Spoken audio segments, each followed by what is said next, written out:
Europe 1. 9h30, 11h, Culture Média. Thomas Hill. Merci beaucoup d'être avec nous pour la suite de Culture Média avec deux voix que l'on aime qui ont pris place dans ce studio. D'abord, l'œil aiguisé d'Héloïse Goua, notre spécialiste des séries. Bonjour Héloïse. Salut Thomas, j'aime bien venir chaque matin, il y a un nouvel adjectif à chaque fois. On vient pour les compliments. Exactement. C'est pour vous encourager dans votre travail. Et l'oreille quasi absolue de Joe Hume, qui est avec nous, spécialiste de la musique. Sauf sur les fa dièses, il y a vraiment un petit... Oui, c'est là-dessus que... Et alors, pour compléter ce beau tableau, il nous fallait un mec marrant et on s'est dit tiens, pourquoi pas Olivier de Benoît. C'est vrai, le mec est quand même hyper marrant. Ça paraît que tu commences par on avait besoin d'un mec marrant, Gad Elmaleh n'était pas là. On s'est dit de Benoît, tu l'appelles 5 minutes avant, il habite en face. Non, il se trouve que j'avais pas le numéro de Gad Elmaleh, j'avais le vôtre. Il se trouve que vous étiez libre ce matin. Bienvenue Olivier de Benoît. Voilà, le mec libre. C'est pas le plus drôle, mais c'est le plus disponible. C'est pas mal, non, de commencer comme ça. C'est un bonheur de vous recevoir, vous le savez. Et avant de tailler le bout de gras autour de votre nouveau spectacle, on va dresser d'abord votre portrait sonore, des petits sons pour mieux vous connaître. Voici le premier.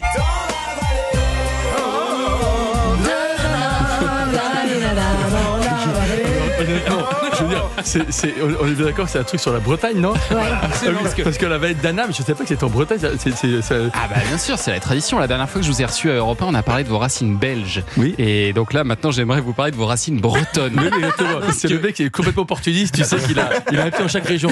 C'est la phrase des régions. J'adore les frites et j'adore les crêpes. Voilà. Parce que votre mère est originaire de Bretagne. Et la prochaine fois que vous viendrez, on parlera de vos origines bourguignonnes. Parce que votre père... La semaine prochaine, je crois qu'il y a une annulation en cours. Non, mais sérieusement, vous adorez la Bretagne. Oui, je suis un grand fan de. Non, mais en fait, non. J'ai un nom parce que j'en ai beaucoup parlé, parce que du coup, je le justifiais, que ça s'appelle Olivier de Benoît-Chantissart. Et Chantissart, c'est une baronnie belge, j'en ai parlé, mais je suis français évidemment. Ouais. Et je suis à moitié breton, à moitié bourguignon. Et c'est vrai que je suis un grand fan de Bretagne, du coup. Quel coin de la Bretagne? Le Morbihan, Morbihan, exactement. La rivière d'Auray, Crac, exactement. Bien sûr, vous êtes très informé. Et effectivement, voilà, du côté de Redon, Malensac, etc. Bon, c'est des petits villages. Et en fait, voilà, je suis un grand fan de Bretagne. Quand on arrive en Bretagne, je sais pas s'il y a des Bretons qui nous écoutent. Ah si, énormément. J'espère. Oui. On est numéro 1 sur la Bretagne. Tu vois, alors, on envoie ces Bretons alors. Bien sûr. Et effectivement, je trouve qu'il y a, je vous le dis aux Bretons, dès qu'on passe le péage là, sur la 11, là, eh bien on est bien. Il y a cette étendue, le climat, les gens, le granit. J'adore. Je déteste la chaleur. Ah oui, d'accord. Je déteste la chaleur. J'adore la pluie. J'adore la Bretagne. D'accord. Et alors, non, mais on dit qu'en Bretagne, il ne pleut que sur les cons, vous savez bien ça. Sûr. Est-ce que tu peux enlever ton kawaii? Merci Olivier. Vous avez été servi, Olivier de Benoît, parce que vous avez tourné dans le dernier épisode de Capitaine Marlowe qui se déroulait en Bretagne. Visiblement, vous avez tapé dans l'œil de José Dayan qui vous a dirigé ensuite dans la série Sur la dalle, qui se passait aussi en Bretagne, qui est diffusée en ce moment sur France 2. Vous aimez sa manière de travailler, José Dayan? Il y a un truc, il y a une connexion entre vous, visiblement. Ah oui, non, j'adore José Dayan. Je suis un gagnant du loto. José Dayan me fait venir la première fois. Je joue avec notamment David Hallyday, Roman Boringer, etc. On s'est éclaté sur le tournage.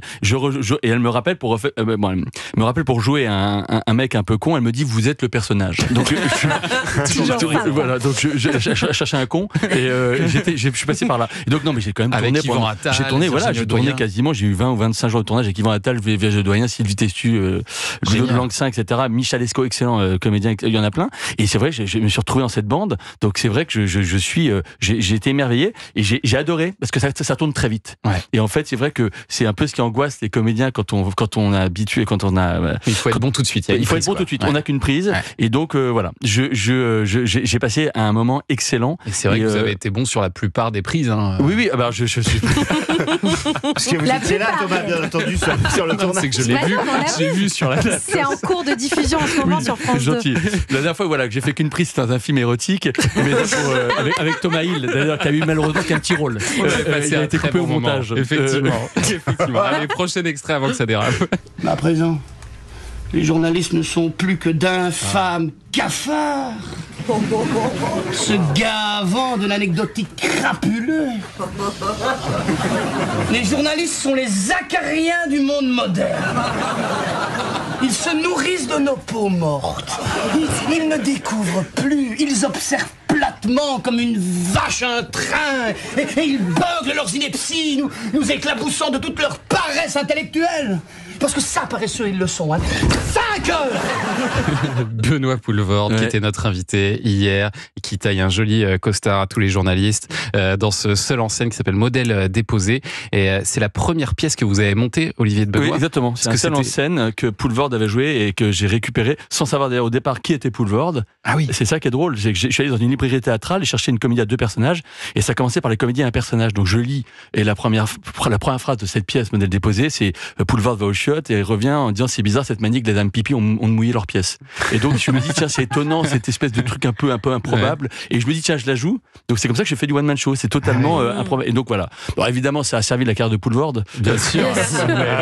Oui. Non. Et en fait Poelvoorde, ce qui est drôle, c'est que pour la petite anecdote, je suis un énorme fan de Poelvoorde. Et quand il a fait une émission de radio sur Rire et Chanson, j'ai fait une chronique et je lui ai fait refaire le passage que vous venez d'entendre. Donc j'ai donné le texte et je l'ai trouvé un petit peu ému de se replonger dans ce rôle. J'ai trouvé ce moment magique et voilà, le type est aussi sympa comme il l'a été, j'imagine, hier, que dans la vie. Génial. Absolument génial. Allez, prochain extrait. Ah putain, incroyable. Waouh, c'est vachement. Qu'est-ce que ça vous évoque, ça? C'est vachement travaillé comme émission, on m'a pas dit. Ah bah oui. On l'avait pas prévenu. C'est pas ce qui se dit d'habitude sur l'émission. Non, mais c'est magique parce que j'ai commencé comme magicien. Exactement. Non, mais en fait, ma vie se résume en 3 points. C'est-à-dire que j'ai fait du droit, j'ai rencontré un magicien qui s'appelle Pierre Ginet, j'ai fait de la magie close-up. Après, je fais Modèle déposé. C'est comme ça que je me lance en one-man show. Et voilà. Donc là, la magie. Et j'ai arrêté la magie parce que ce qui me faisait marrer dans la magie, c'était d'être drôle, c'était de planter les tours. Du coup, on m'a dit ça s'appelle humoriste. Et voilà, j'ai fait de la magie pendant des années. Très bien. Et ensuite? Voilà, c'est pour ça que je voulais pas dévoyer la 3e date. Effectivement, 3 septembre 2010, premier candidat à descendre les marches de cette émission de télé crochet. On ne demande qu'à en rire. Et voilà, les 3. Ah non, là c'est vivement dimanche là. Oui, parce que vous avez envoyé l'autre son. C'est Michel Drucker. C'est moi qui envoie les sons. Les mecs envoient les sons lui-même. Il prépare. D'ailleurs, j'ai fait une chronique sur moi. Tu me dis quand je la fais. J'ai dressé un joli portrait. De ce génie de l'humour. On me dit qu'on commence. Non mais effectivement, vivement dimanche. Pardon. Mais c'est vrai qu'il vous a repéré dans On ne demande qu'à en rire, Michel Drucker. Non mais j'ai sauté une étape. Voilà, j'ai quand même il y a 3 dates. Je suis réglo. 2 septembre d'édition, c'est Drucker, On ne demande qu'à en rire. Et après 2012, c'est Michel Drucker. Et voilà. Donc et puis après, et surtout, j'ai aussi, on aurait pu le mettre en juin 2012, fait 2 mois de chroniqueur à la radio sur la radio que je préfère, Europe 1. C'est vrai. Avec, ça vous a boosté, avec Monsieur Cabrol, j'ai fait tout l'été. Voilà. Et j'avais adoré. Mais comme quoi, vous avez eu quand même aussi des échecs dans votre vie. C'est pas celui-là. Non, j'en ai un autre. C'est pas drôle. Écoutez ça. Est-ce que vous vous souvenez de ça ou pas? Il s'en souvient même pas. Pourtant, le générique était sympa. Promo. Oh putain, c'est promo. Alors c'est pas. Oh, c'est drôle. C'est drôle de rentrer comme ça. Je faisais un truc culte. Mais non, un échec. Non, d'accord, effectivement. Avec Stéphane Bern. C'est quoi l'expression consacrée? C'est il n'a pas rencontré le public. Voilà. Ça n'a pas rencontré son public. Il faut dire que c'était le dimanche après-midi à 15h50. On n'a rencontré que ma mère.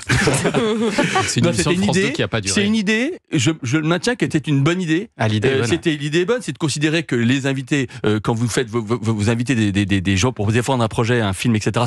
Les artistes sont pas des bons vendeurs et on vendait l'émission à leur place. Je trouve que l'idée n'était pas mauvaise et après voilà, mais j'ai aucun regret. Les gens n'ont pas acheté, mais non.